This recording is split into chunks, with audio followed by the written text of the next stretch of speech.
Hello there guys, and welcome back to the channel. Now we need to discuss Alliance War 34 loyalty updates and 40% revives coming in here. And before I go any further, I will just flat out say that majority that is written here is actually a very good change.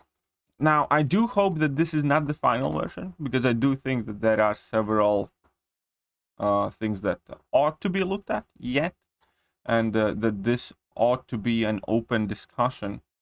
But Kabam has definitely moved in a better direction. I'm not going to say that, it's perfect or the system is great, or even that I would prefer this loyalty potion system and reward system over to what we had with glory potions, because I don't, not at the moment. But it's definitely much better. And I want to also explain the significance of the 40% revive coming in here. So here we can see the new amounts of loyalties that get awarded, and now victory would give you 75%. Victory is going to give you 75,000 loyalty, lost 37,000 loyalty, and previously it was basically proposed to be 54,027. So that is a fairly substantial jump, to a point where right now, playing throughout an Alliance War season, you would effectively get around 1 million loyalty from all the sources, assuming about 2:1 win to loss ratio in tier 1, which, to be fair, is about top 3 performance. But even if you lose a bit more, even if you lose a couple more, you'd get like 900 plus K, added everything together, assuming you explore the map and stuff like that. And right now, if we take a look here in my current season loyalty tracker, then even though I have had a fairly good cheap season with not many war fights, so I don't think this season is indicative of my average costs. I must add, I do think that typically I do spend more than this because I haven't had to heal up my champion from KO or really very low more than once. And that once where I had to heal up a champion. The second death was at the end of the war. It didn't matter. I didn't have to revive for that. Wasn't meant to take that fight initially. I was just kind of trying to cover for somebody. But in total with that, I have currently spent during my season about 750,000. So with similar expenses predicted for the last 3 wars, I should end around 1 million loyalty used playing tier 1 wars throughout here. And with this change, it definitely kind of brings it much more in the balance range. However, it is still a question whether there's going to be any loyalty whatsoever left over, like we used to have with glory and like we are used to in general. And that would also obviously immediately raise the question of whether you can still use loyalty for alliance tickets, for instance, which is something that you are technically meant to do according to Kabam. But this proposed amount of 75,000 is, in my opinion, much more reasonable. I had wished that they do increase the exploration rewards in terms of loyalty, not too drastically, but make it like 18k for higher tiers, stuff like that. And I think that would kind of make it, where I have very little qualms about the situation. But this proposal immediately is much better. However, obviously, if you play tiers 3, 4, 5, and 6, you will not be getting as much loyalty because it actually scales down quite drastically to the lower tiers. However, I do think that that is pretty much balanced out with this 40% revive now. That actually was DNA3000 suggestion, so hey, shout out to DNA3000. But the base idea is that Alliance War revives starting season 34 are effectively going to be free. Well, they're going to cost 1 loyalty with no purchase limits, which means you can buy as many of them as you want for every war, and you can keep on using. And that is extremely significant for a ton of different reasons. Number one, because of this, lower mid-tier players don't have to use loyalty for Alliance Wars at all. You can get your champions KO'd, use 1 loyalty, revive them at 40%, and go back in the war. So if you don't want to, in mid to lower tiers, you don't really have to use loyalty like at all anymore for the kind of like lower factors. And in the mid tiers as well, where, you know, alliances do inevitably end up dying more than in tier 1, tier 2, because, you know, that's why they are in the mid tiers or tier 5 or tier 4, something like that. Given that you will get KO'd more often you will benefit from this 40% health bonus that effectively can work as about 2 big health potions as well. So that is significantly going to reduce the loyalty cost of the wards for anyone who dies on occasion. So I do think it's actually a fairly elegant solution here, I'm not gonna lie. And it shows that it's DNA3000 idea rather than somebody from Kabam, because it is genuinely smart and it helps the groups of players that need help most, that actually do die, and it doesn't create a huge imbalance to the top tiers, because in top tiers, again, majority of the players in tier 1, tier 2 alliances either don't die throughout the entire season or die 1 or 2 times. Therefore, the introduction of this 40% revive is very minor to tier 1, tier 2 alliances, but at the same time, it kicks in the exact moment when you kind of need it the most. Because when you're boosted up and when you do get KO'd is by far the immediate moment when you use the most amount of loyalty. As I'm going to demonstrate here again. The one time I had to heal up from getting KO'd, I had to use 190,000 loyalty in that specific war for potions, versus rest of my wars for potions have been like 30,000, 45,000, 20,000, 20,000, nothing here.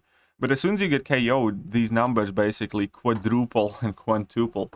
And that immediately would again take away, for instance, even if it does take away, let's say, 2 of these level 4 potions, that would take away 40k from that. It's still expensive, but it's much, much more affordable. And again, by mitigating the quote-unquote biggest hits that you would receive in the season, it would actually have a moral boost, because you wouldn't feel like you have effectively bankrupted yourself because you have died, because this 40% revive takes away quite a lot of burden from healing your champion up to full. And then again, the revive itself is basically free. So I do think that this is genuinely very, very clever, quite brilliant addition to the Alliance War economy. Because again, lower tiers where players do die more, because of this, effectively can reduce their loyalty investment to 0 or whatever, or very, very little. In middle tiers, where people do die more, but also earn less loyalty, this is going to be a huge offset. Because if you, let's say, on an average, die once every war or something like that, then the saving from this is going to be absolutely massive. And then again, in the top tiers, it doesn't create some huge economy shift or change in how these potions are used, needed, and distributed and stuff like that. But it does come into play when you need it the most. So I do have to give, huge compliment credit, because the more I thought about it, the more elegant this edition seemed to me in my mind, and I do think it is an extremely clever change. Now, I and DNA3000 definitely don't always necessarily see eye to eye, but credit where credit is due.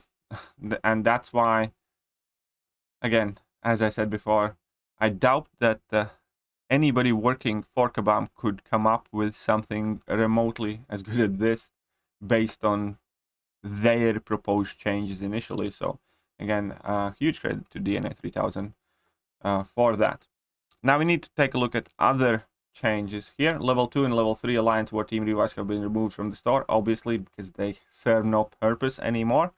Previously purchased Level 2 and 3 Alliance War Team Revives can now be sold for the base loyalty cost, which is actually quite awesome, which means that the compensations that we are still getting, as soon as we are able to sell those excess revives, we are going to be able to get the significant stacks of loyalty. For instance, if there are Level 2 Alliance Team Revives, 25,000 loyalty, we can hold about 13 of those, and we probably have another 10 or something of these in stash.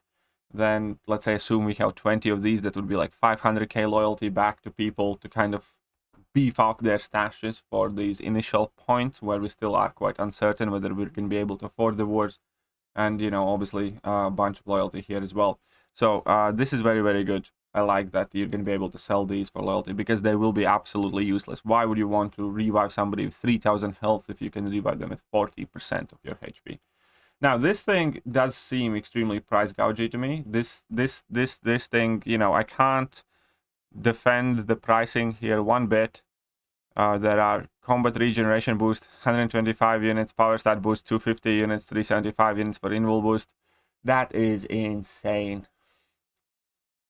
Whoever came up with these unit costs for the 3-minute boosts has absolutely no chill, and this is an absolute extortion and price gouging. This is insanely huge. I pray to God that not a single one of you ever find yourself in a situation where you absolutely need one of these and you have to spend 375 units for it. That is insane.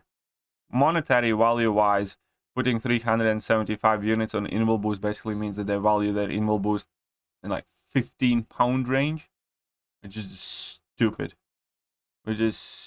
And these prices here are stupid. Inadequate. Over boosted. Stupid. And these bundles, these bundles get slightly adjusted. It's not the biggest thing ever.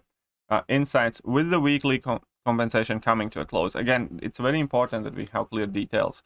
And when they say coming to a close, I hope that this does not necessarily mean that Season 34 is going to mark the end of compensation if we still have any issues, because I do have additional video to make about this input beta causing actually quite significant problems in the game when it comes to trying to strike opponents as they are standing up, and also just simply striking opponents in their block, which both can enable and parry. It seems that as they try to fix the input issues, they also have somehow supercharged AI, where it is just many more times more capable than it used to be. So I really do hope that they don't get carried away and cut this off too quickly, because they are still without a doubt a ton of issues with the inputs and AI. This is not the final change we are making to consumables. We're going to closely monitor how potions and revives are used in the coming seasons and the relationship between their use in Alliance Wars, and look to make more changes in the future. I hope they do, because there are several changes that I hope they make. Well, number one, reducing the price of these. If they want to sell additional one of these, it's important to point out that you can still get these with loyalty. However, like you do right now, it's just going to be additional option for those who have run out. But the price of this definitely have to be looked at, in my personal opinion. Then on top of that, I do think that there ought to be few more loyalty increases here and there across the board, so people can afford to use loyalty for IQ tickets, or just have the ability to start, saving up a little bit for different things than just, purely trying to cover Alliance War.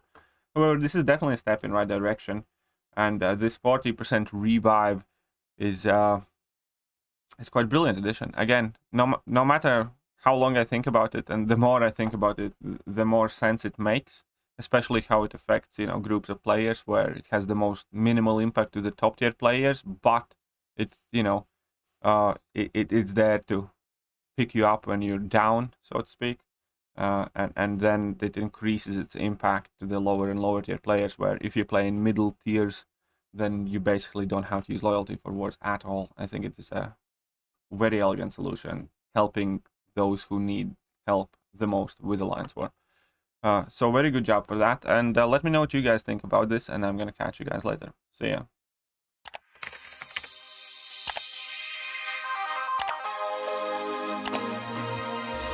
Hello there guys, and welcome back to the channel. So we have all the information about the